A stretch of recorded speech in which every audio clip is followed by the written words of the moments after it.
Okay, skills की हमारी first classes शुरू हो रहा है और स्किल्स हम सबके लिए बहुत ज़रूरी है। बोलता है जब तक आप सीखते नहीं हो तब तक आप सिखाते भी नहीं हो, और जब तक आप रिसर्च नहीं करते हो तब तक आप कुछ बनाते भी नहीं हो। तो जब भी आपके दिमाग में आता है कुछ बनाने का, कुछ बड़ा करने का, तो उसके लिए आपके पास में प्रॉपर नॉलेज होना चाहिए। तो प्रॉपर नॉलेज के लिए आपके पास में मेंटोर का भी होना बहुत ज़रूरी है। हम सबके लाइफ में एक मेंटोर होता है जो हमें बताता है जो हमें क्या करना चाहिए और कैसे करना चाहिए। तो देखिए, आपके भाई, आपके दोस्त, आप जैसा समझो, मैं एक मेंटोर के रूप में आपको बताऊंगा जो किस तरीके से आप जीएसटी, इनकम टैक्स और जो भी हमारी फाइनेंस की नॉलेज है, यहाँ तक कि स्टॉक मार्केट्स या रिसर्च बेस्ड जो आज की टाइम पे क्या है, जिस चीज़ की नीड है उसकी हर एक पर्टिकुलर नॉलेज आपके साथ शेयर करूं।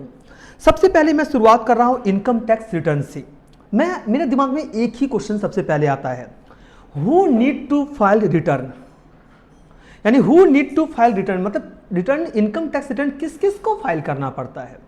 तो ये चीज आज के समय में बहुत जरूरी है। क्या 145 करोड़ की पॉपुलेशन सबका सब रिटर्न फाइल करते हैं? अगर मैं बोलूं, अगर अपने इंडिया में अगर 100 करोड़ पीपल्स भी अगर इनकम टैक्स का रिटर्न फाइल करे तो आई थिंक, मैं बता रहा हूं, जो हमें यूएसए को बीट करने में ज़्यादा समय लगेगा ही नहीं। अगर मैं सिंपल वर्ड में बताऊं तो अभी भी इंडिया में अगर 50 करोड़ लोग अच्छा अर्निंग कर रहा है तो उसमें से 4 से 5 करोड़ लोग क्या कर रहा है, इनकम टैक्स रिटर्न फाइल कर रहा है। अभी भी इंडिया में बहुत ऐसी चीजें हैं जो ट्रांसपेरेंट पूरी तरीके से नहीं हुआ है, लेकिन गवर्नमेंट चाह रहा है ना किसी तरीके से डिजिटलाइजेशन, कैश के माध्यम से आपके ऊपर बहुत सारा प्रतिबंध लगा दिया गया है, बहुत सारा फैसिलिटीज दिया गया, जिसकी वजह से आप क्या करो, रिटर्न फाइल करो। कुछ दिन पहले ही मैंने एक अपडेट सुना जो आया है जिसमें यह बोला गया है जो आप किसी के साथ में भी, किसी भी फ्रेंड्स के साथ में इमरजेंसी फंड में 20,000 रुपये से ज़्यादा का कैश का ट्रांजेक्शन नहीं कर सकते हैं, ना ही ले सकते हैं, ना ही दे सकते हैं। अगर आप दे रहे हैं कैश की ट्रांजेक्शन ₹20,000 से ज़्यादा तो आपके ऊपर उतना ही पेनल्टी लगा दिया जाएगा। तो बहुत ऐसी चीज़ें हैं जो हमें जानना क्या है, बहुत ज़रूरी है, क्योंकि जब आप किसी भी चीज़ में आपको नोटिस पड़ता है या फंसते हो तब आपको उसके लिए लीगल सहारा लेना पड़ता है, और गवर्नमेंट को पता है जो आप कहाँ कहाँ पर फंस सकते हो। तो पहला जो टॉपिक है ये हमारा है, हु नीड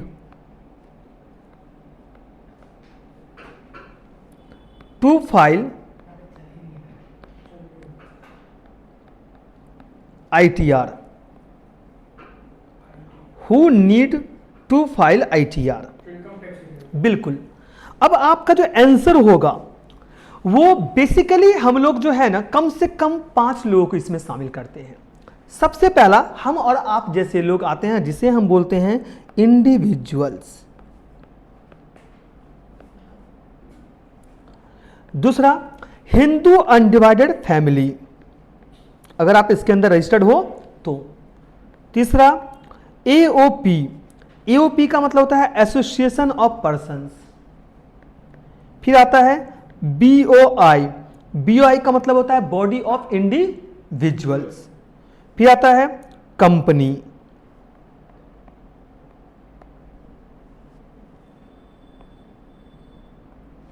यानी इन्हें इनकम टैक्स रिटर्न फाइल करना पड़ेगा।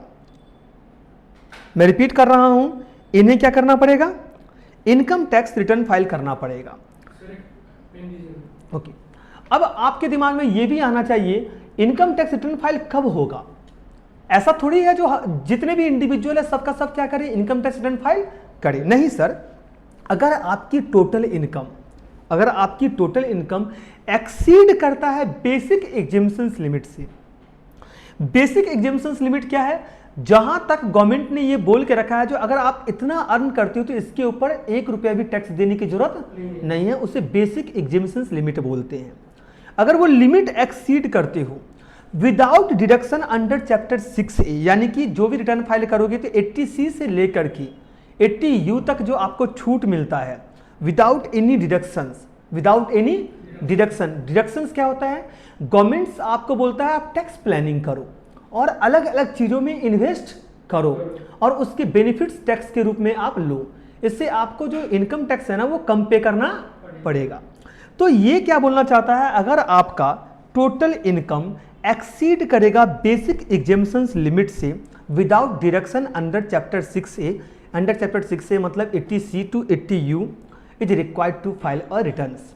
तो उन्हें क्या करना पड़ेगा, रिटर्न फाइल करना पड़ेगा, भले आप टैक्स दो या ना दो, लेकिन रिटर्न फाइल करना क्या है, कंपलसरी है। तो चलिए सर इस वर्ड को हम लोग क्या करते हैं, लिखते हैं, whose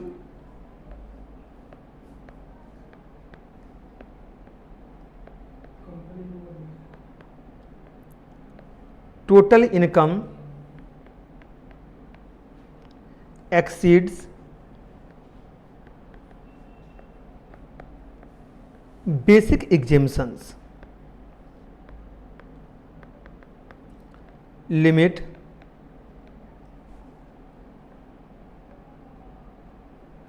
without deduction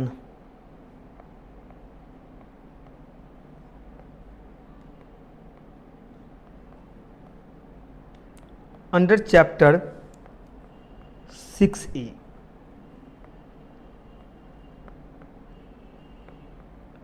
required to file return।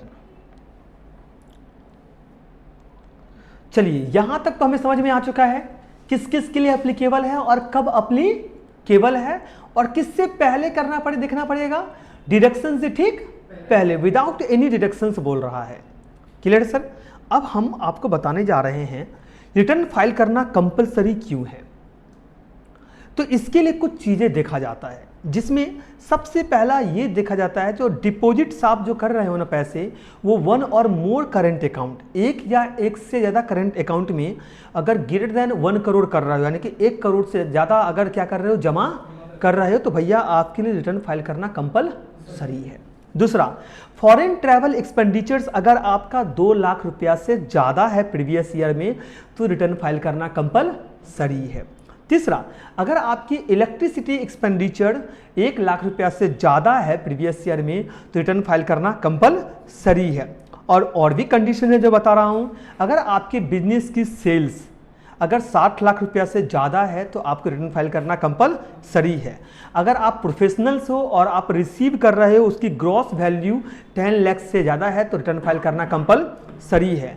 अगर आपका TDS और TCS, TDS मतलब टैक्स डिडक्टेड एट सोर्सेस और TCS मतलब टैक्स कलेक्टेड एट सोर्सेस, अगर 25,000 ग्रेटर देन इक्वल टू 25,000 या उससे ज़्यादा है तो आपको रिटर्न फाइल करना कंपलसरी है। अगर सीनियर सिटीजन हो तो TDS और TCS का एग्रीगेट अगर ग्रेटर देन इक्वल टू 50,000 या उससे ज़्यादा है तो आपको रिटर्न फाइल करना कंपलसरी है।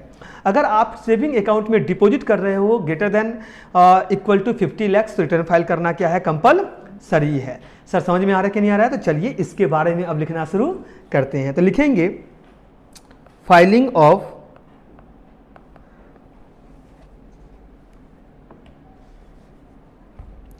Of returns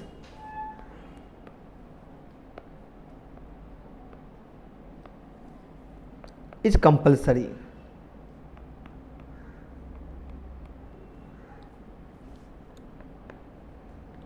if during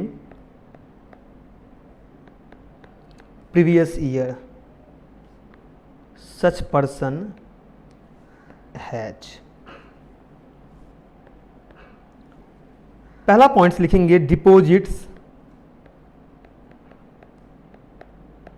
in 1 or more current account, 1 or more current account greater than 1 crore.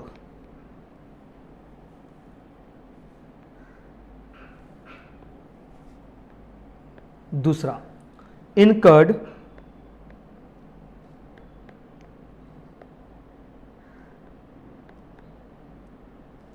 Foreign travel expenditures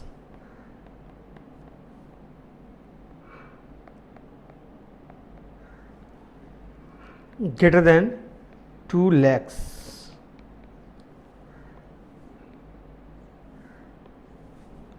Third,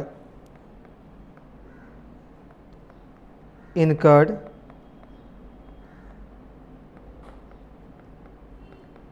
electricity expenditures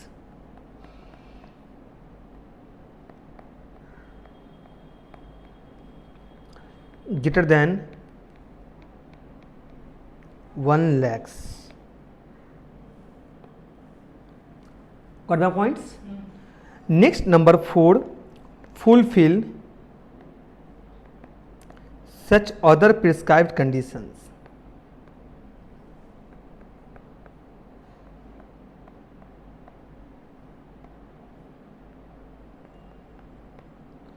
इसमें सबसे पहला नंबर ए लिखेंगे, if turnover in the business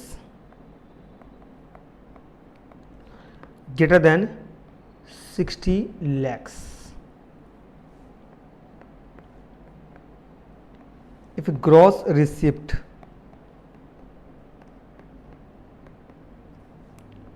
in professions greater than 10 lakhs, if aggregates TDS and TCS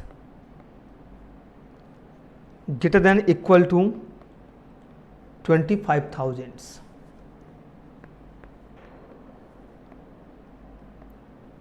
if aggregates TDS, TCS for senior citizens greater than equal to 50,000, if aggregate deposits in saving account greater than equal to 50 lakhs. भैया return file करना क्या है, compulsory है।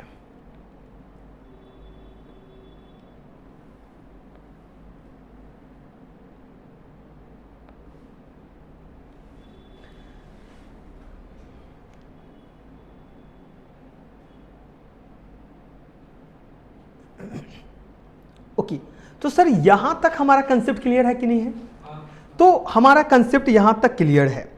हमने ये सीख लिया जो किस किस के लिए कंपलसरी है, और यहां तक धीरे धीरे करके हम आगे क्या कर रहे हैं, बढ़ रहे हैं। लेकिन ये तो हमने इंडिविजुअल वगैरह की बात किया, लेकिन अब हम बात कर रहे हैं कंपनी या फॉर्म के लिए। अगर आप पार्टनरशिप फॉर्म चलाते हो या अगर कंपनी आप खोले हुए हो, तो आपके लिए कंपलसरी है, आपको चाहे फायदा हो चाहे लॉस हो, आपको रिटर्न फाइल करना पड़ेगा। तो नेक्स्ट टॉपिक हम लोग लिखेंगे for company.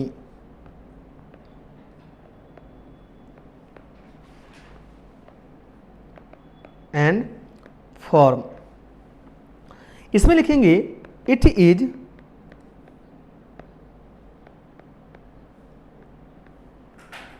Compulsory for companies and firm file a return of income और loss. It is compulsory for companies and firm to file और रिटर्न्स ऑफ इनकम और लॉस।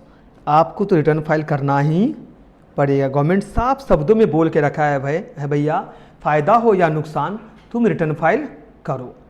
और अदर पर्सन्स के लिए क्या है, अगर उसकी मैक्सिमम एग्जेम्पशंस लिमिट क्रॉस करेगा तो उससे क्या करना पड़ेगा, रिटर्न फाइल करना पड़ेगा। बाकी कंपनी एंड फॉर्म के लिए कंपलसरी है। तो हम इसमें एक और लाइन ऐड कर देंगे, for any other persons.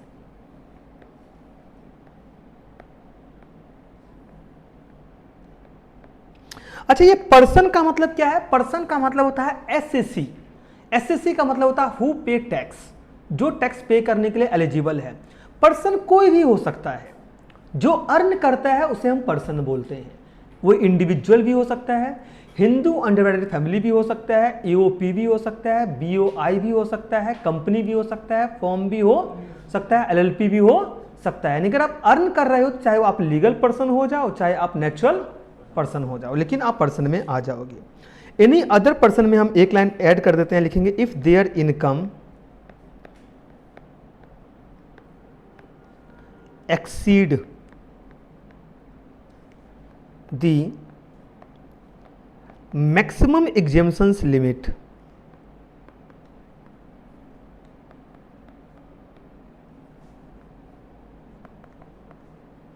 For such previous year. यहां पर प्रीवियस ईयर का मतलब क्या है? जिस साल इनकम अर्न करते हो ना, उसे हम प्रीवियस ईयर बोलते हैं।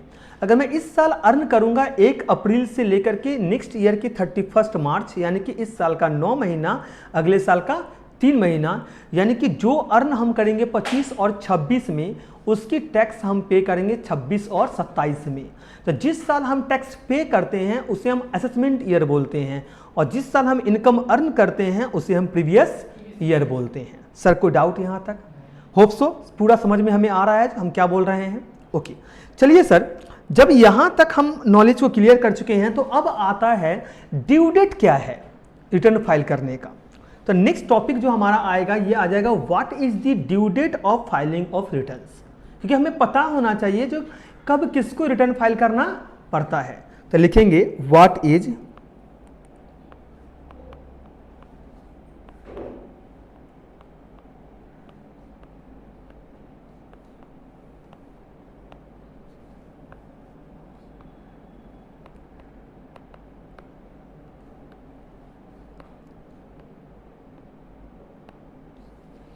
Due date of filing of returns. सबसे पहला जो मेरा आता है, ये मेरा आंसर है 31 अक्टूबर। लिखेंगे 31 अक्टूबर। 31 अक्टूबर तक जो रिटर्न फाइल करता है वो कंपनी है। कंपनी को 31 अक्टूबर तक, इच ईयर का 31 अक्टूबर तक रिटर्न फाइल करना पड़ेगा। दूसरा, कोई भी person other than company, other than company मतलब कंपनी को छोड़कर, जिसकी अकाउंट्स की ऑडिटिंग होता है अंडर इनकम टैक्स एक्ट। कोई भी इंडिविजुअल, कोई भी पर्सन अदर देन कंपनी जिसकी अकाउंट का क्या होता है, ऑडिटिंग होता है अंडर इनकम टैक्स एक्ट, उन्हें भी 31 अक्टूबर तक क्या करना है, रिटर्न फाइल कर लेना है। तो लिख लेंगे इसमें whose account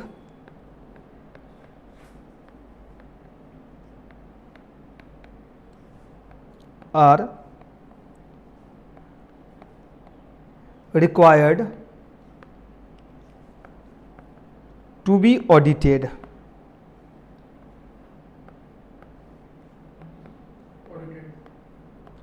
income tax act.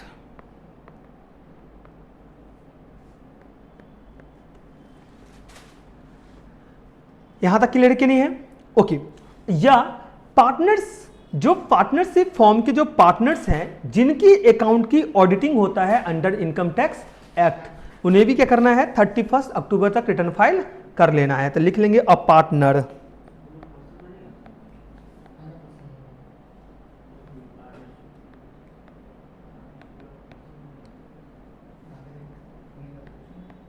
बोलिए बोलिए, कोई दिक्कत नहीं है।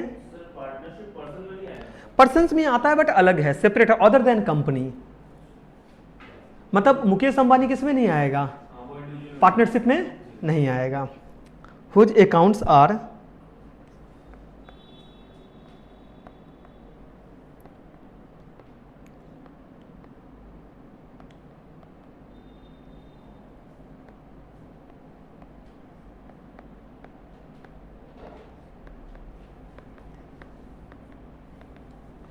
ओके।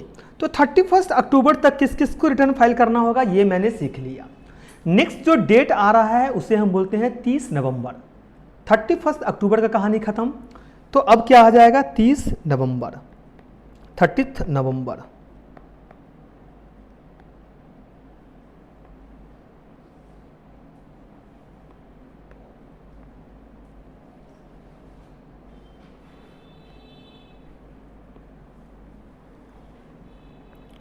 अब ये बहुत ही ज़्यादा आपके लिए ज़रूरी है समझना, इनमें कौन से एसएससी इंगेज होता है। एसएससी का मतलब फिर से बताना चाहता हूँ, हु पे टैक्स, जो tax, interest, penalty, refund claim करता है उसे हम एसएससी बोलते हैं, यानी जो इनकम टैक्स के दायरे में आता है, यानी हम और आप लोग क्या हैं, एसएससी हैं।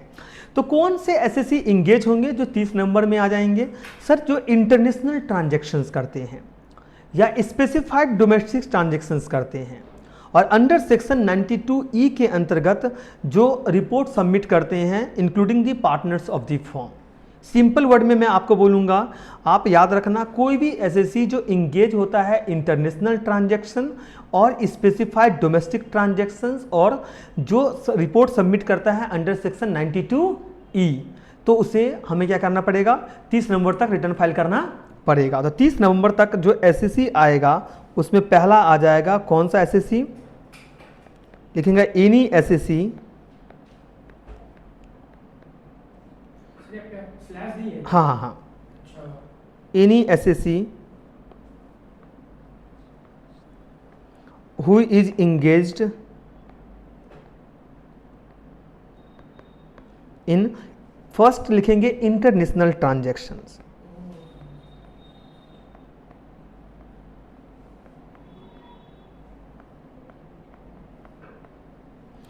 और दूसरा लिखेंगे स्पेसिफाइड डोमेस्टिक ट्रांजैक्शन, मतलब सब नहीं आएगा, स्पेसिफिक जो है वो आ जाएंगे।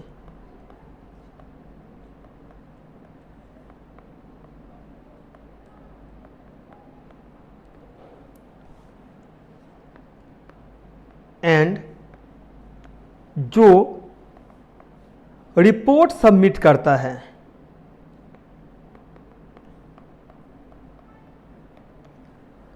अंडर सेक्शन 92E, ये बाद में समझेंगे 92E क्या होता है, किसको डेप्थ में समझाना है।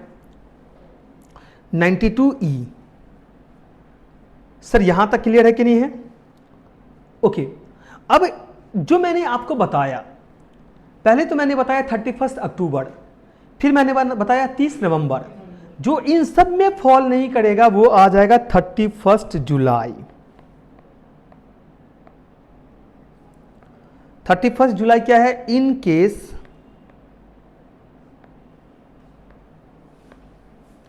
ऑफ एनी अदर एसएससी, यानी कि नॉर्मल इंडिविजुअल से जाकर के पूछो रिटर्न फाइल करने का डेट क्या है, तो वो आपको बोलेगा 31 जुलाई। 31 जुलाई तक हम लोग क्या करते हैं, रिटर्न फाइल करते हैं, यानी करोड़ों जो पब्लिक है वो कब तक रिटर्न फाइल करता है, 31 जुलाई। कुछ लोग आता है किस में, 31 अक्टूबर में और 30 नवंबर में। होप सो आपको यहाँ तक बच्चों पूरी तरीके से क्या हो गया होगा, क्लियर हो गया होगा। 3 डेट है आपके पास में, पहला है 31 अक्टूबर, दूसरा है 30 नवंबर और तीसरा है 31 जुलाई।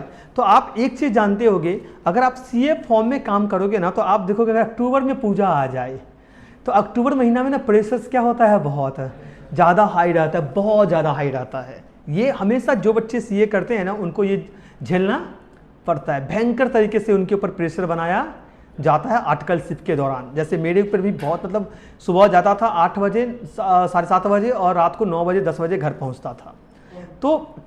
तो ऐसा प्रेशर रहता था, भयंकर प्रेशर रहता है, क्योंकि कंपनी है, पर्सन्स है, अदर देन कंपनी, इन सबको मतलब भैया इसका प्रेशर अक्टूबर महीना में भयंकर रहेगा, रहेगा ही रहेगा। जैसे अभी आपने सुना होगा जो अभी डेट एक्सटेंड करने के लिए बोल रहा है, लेकिन होगा नहीं, क्लियर कि नहीं है। तो बहुत कुछ है, अदरवाइज आप करो, कोई बात नहीं, रिटर्न फाइल करो, आप पेनल्टी दे के करो, बिल्कुल। तो ये सब चीज़ें हैं सर, मतलब आपको ध्यान रखना पड़ेगा। सर क्लियर है कि नहीं है? अच्छा, जैसे कोई भी जो टैक्सेबल पर्सन है, हम और आप जैसे लोग, अगर हाँ, अगर आपने नहीं पे किया, एडवांस टैक्स वाले भी आ जाएंगे। अगर आपने पे नहीं किया है, रिटर्न फाइल नहीं किया है, तो 5,000 रुपये का पेनल्टी लगना क्या है, तय है। हाँ, मतलब बेसिक एग्जाम्पशंस लिमिट के बाद जो पेनल्टी है वो 1,000 का है, 5 लाख के ऊपर जाने से फिर वो 5,000 रुपया का हो जाता है, और 31 अक्टूबर तक अगर नहीं भरेंगे तो 10,000 बढ़ जाएगा, यानी कि बढ़ते चला जाएगा। मैं उसमें बताऊंगा आपको, रिटर्न जब ओरिजिनल रिटर्न फाइल बताऊंगा ना, तो उसमें दिखाऊंगा जो कैसे कैसे आपका इस तरीके से होता है। सर यहाँ तक क्लियर है कि नहीं है? अब इसके बाद हमारे दिमाग में क्या आता है, इसके बाद हमारे दिमाग में आता है कौन कौन सा ITR हमारे लिए अप्लीकेबल है। ये हर कोई जानना चाहता है। हम पूरा पढ़ लेते हैं, हमें पता ही नहीं रहता है कि कौन सा ITR भरे कौन सा नहीं भरे। तो नेक्स्ट और मोस्ट इंपॉर्टेंट टॉपिक जो हमारे पास में आ रहा है, ये आ रहा है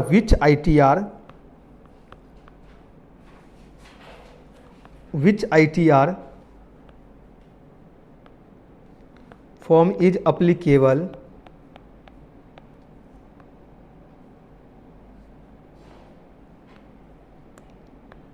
टू whom। सबसे पहले हमारा आता है ITR 1। ITR 1 जो अप्लीकेबल है ना,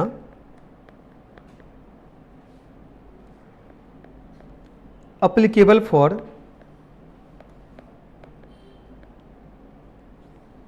इंडिविजुअल्स। किसके लिए अप्लीकेबल है ये? इंडिविजुअल्स के लिए। तो जब भी किसी इंडिविजुअल्स की रिटर्न फाइल करने की बात आएगी तो क्या आ जाएगा आपके दिमाग में? ITR 1 आएगा। लेकिन यहां तक सिर्फ सीमित नहीं है।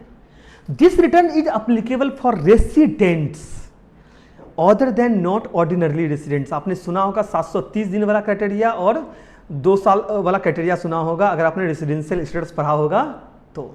वहां पर सेक्शन 6 में ये सब चीजें बताई गई है।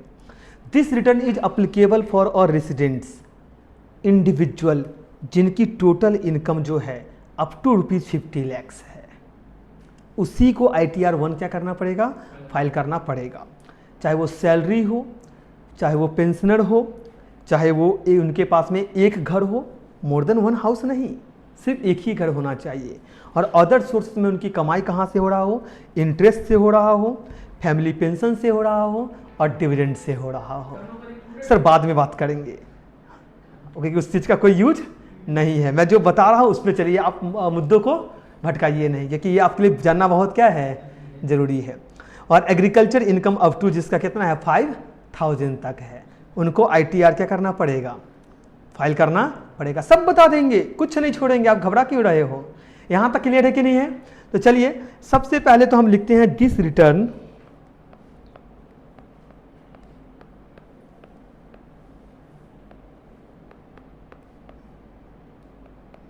is applicable for a resident other than not ordinarily residents।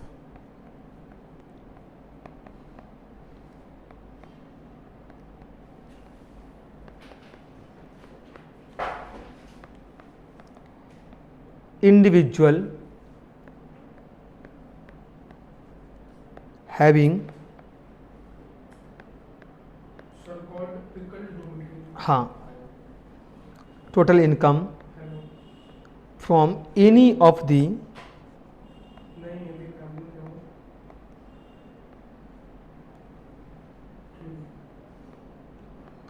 following sources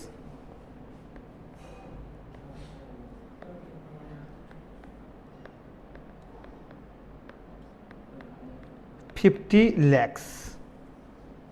यानी सबसे बड़ी जो चीज ध्यान देना है वो क्या है? रेसिडेंट्स, और उसकी इनकम कहां तक है? 50 लाख तक, है ना। ऑफ द फॉलोइंग, आपको किसी भी सोर्स से पैसा आ रहा हो, किसी भी सोर्स से, लेकिन वो अप टू 50 लाख तक ही होना चाहिए। अब ये चाहे आप सैलरी हो, कोई दिक्कत नहीं है सर, सैलरी पर्सन हो, या आपको पेंशन मिल रहा है तो भी कोई प्रॉब्लम नहीं है। आपके पास में एक ही हाउस प्रॉपर्टी होना चाहिए।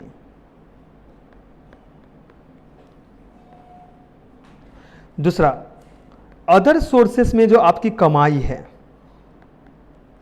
वो कमाई आपका इंटरेस्ट से आ रहा हो, जैसे FD वगैरह करवा के रखा है, फैमिली पेंशन मिल रहा हो,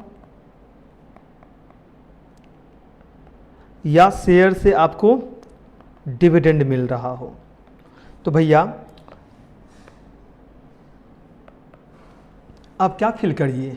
ITR 1। या आपका एग्रीकल्चरल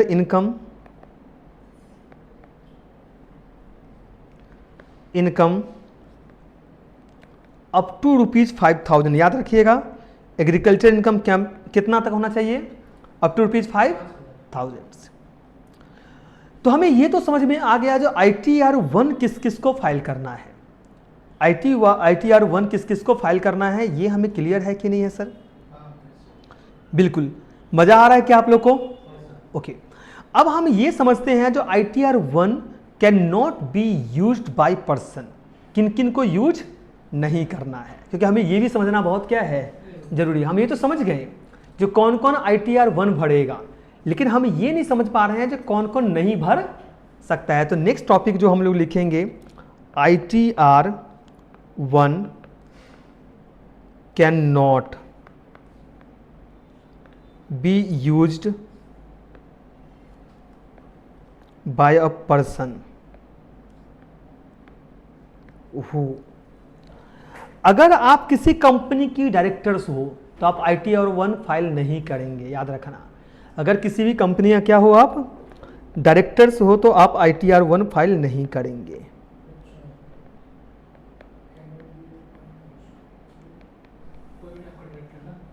किसी भी कंपनी के अगर आप डायरेक्टर्स हो तो आप ITR-1 फाइल नहीं करेंगे।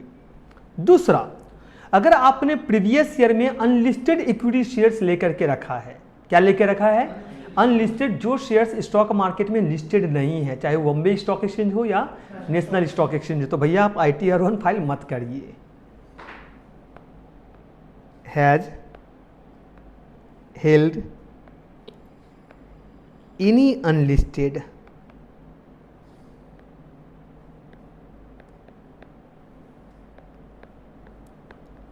equity shares at any time during the previous year।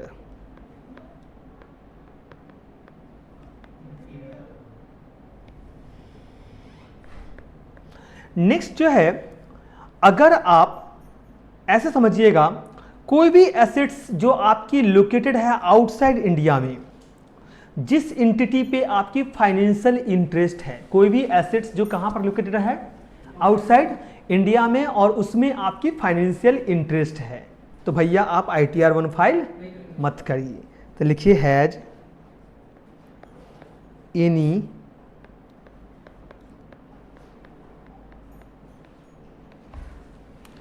Any assets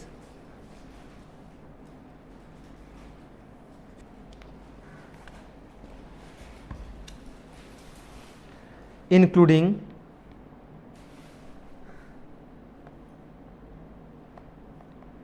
financial interest in any entity located outside India।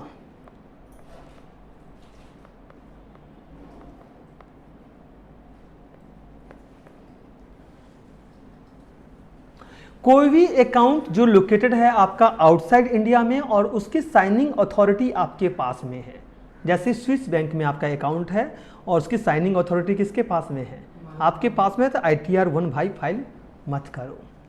Has, हाँ,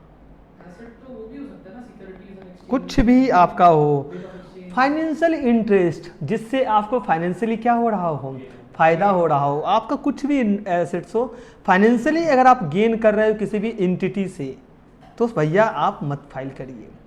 has signing authority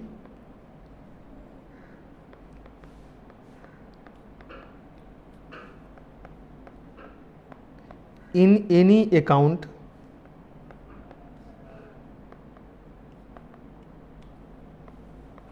located outside India.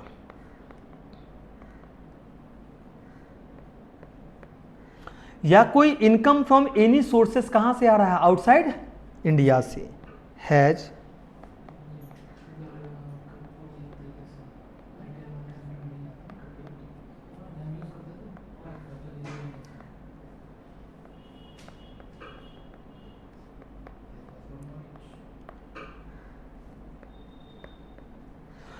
या कोई पर्सन जिसकी टैक्स डिडक्ट होता है under section 194N, 194N बाद में बात करेंगे। या is a persons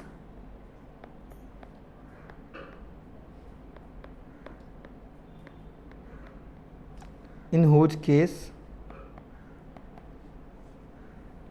tax has been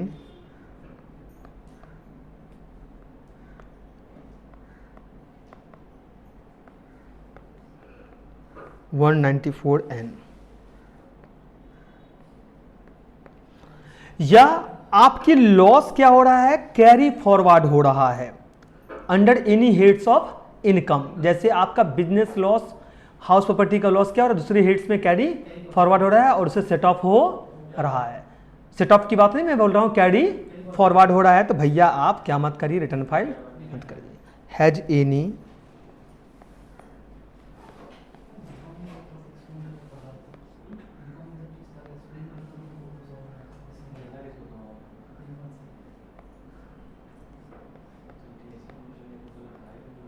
तब तो आपका अटेंडेंस 100% रहता।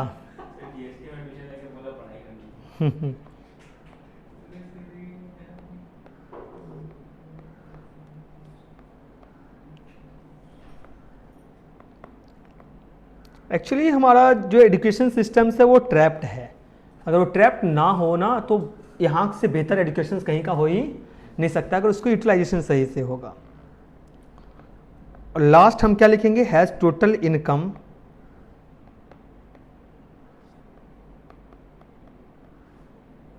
Exceed ₹50 lakhs।